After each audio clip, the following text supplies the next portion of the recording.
भणजार चलीथिला बाहागर आ विवाह भोजी रे पहुंचीथिले मामू खुशी रे पाद तोड़ी लागु नथिला। निज भणजा विवाहर विभिन्न रीतिनीति पालन करथुवा बेले हठात टली पड़िले मामू आउ जेते डाकिले उठिले नाही। फल हस खुशीर परिवेश रे छाईगला दुखर पहाड़। एभली एक अभावनीय घटना राजस्थान झुंझुन जिलार नवलगढ़ अंचल घटी। मृतक जनक हेले कमलेश, जी निज भणजा विवाह उत्सव रे जोग देबाकू आस्थिले। सेठारे से किछि रीतिनीति पालन करथुवा बेले मुंड उपरे हांडी रखी खुशी रे नाचुथिले।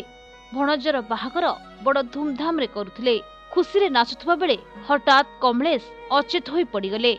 परिवार लोके तुरंत तांको उद्धार करी हॉस्पिटल को नेथिले, किंतु डाक्टर तांको सेठारे मृत घोषणा करथिले। हृदघात जोगु मामुंकर मृत्यु होइथिबा डाक्टर कहिसंती। तेबे तांको मृत्यु परे परिवार रे हठात दुखर कला बादल घुटी आसला। जेउ घरटी बाहागर पई हस खुशी रे फाटी पड़ुथला, केई घंटा भितरे हठात सबकिछि नीरवता छाईगला। तेबे भणजा घोड़ारे चढ़िबा पूर्वरु मामूर उठिला कोकेई।